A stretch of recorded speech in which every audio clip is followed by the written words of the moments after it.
أنت لا تضيف السكر إلى قهوتك وتظن أنك بأمان، لكن السكر لم يعد يؤكل فقط، بل يزرع في نظامك الغذائي دون أن تراه.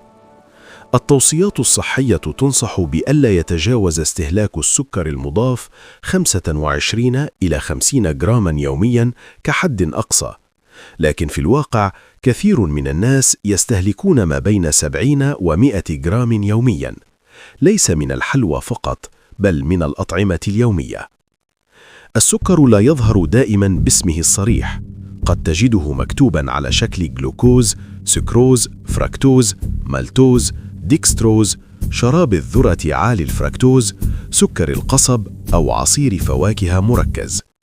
الأسماء تختلف، لكن التأثير الأيضي واحد: ارتفاع سريع في سكر الدم. بعد أول رشفة من مشروب محلى، يمتص الجسم السكر بسرعة عبر الأمعاء الدقيقة، فيرتفع مستوى الجلوكوز في الدم خلال دقائق. يرسل البنكرياس إشارة استجابة ويبدأ بإفراز الأنسولين.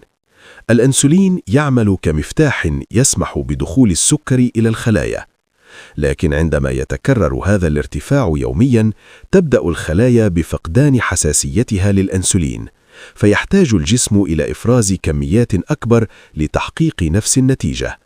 وهنا تبدأ مقاومة الأنسولين، المرحلة الأولى في سلسلة اضطرابات التمثيل الأيضي. أما الفركتوز فله مسار مختلف. معظم خلايا الجسم لا تستخدمه مباشرة، بل يعالج بشكل أساسي في الكبد، وعندما تزيد كميته يحوله الكبد إلى دهون عبر عملية التخليق الدهني. ومع مرور الوقت قد تتراكم الدهون داخل الكبد بشكل صامت. السكر لا يؤثر فقط على الأيض، بل على الدماغ أيضاً، فهو يحفز نظام المكافأة ويزيد إفراز الدوبامين، ومع التكرار يعتاد الدماغ على الجرعة، فتحتاج إلى المزيد للحصول على نفس الإحساس. السكر الخفي يوجد في أماكن لا تتوقعها، في الياغورت المنكه، في العصائر المعلبة حتى لو كتب عليها طبيعي، في الصلصات الجاهزة، في حبوب الإفطار، في الخبز الصناعي، وفي المنتجات قليلة الدسم التي يضاف لها السكر لتعويض النكهة.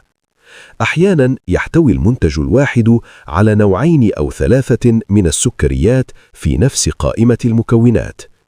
عند قراءة الملصق الغذائي، انظر إلى أول 3 مكونات، فهي مرتبة حسب الكمية. إذا وجدت السكر أو أحد مشتقاته بينها، فأنت أمام منتج عالي السكر. السكر الخفي لا يسبب مشكلة في يوم واحد، بل يبني تأثيره بصمت على مدى سنوات. الوعي ليس حرماناً، بل حماية طويلة المدى لجسمك. قبل أن تنهي هذا الفيديو، اذهب إلى مطبخك الآن وافتح أول منتج أمامك، واكتب في التعليقات كم نوع سكر وجدت. وشارك هذا الفيديو، لأن شخصاً تعرفه قد يظن أنه لا يأكل السكر، بينما يستهلكه كل يوم دون أن يدري.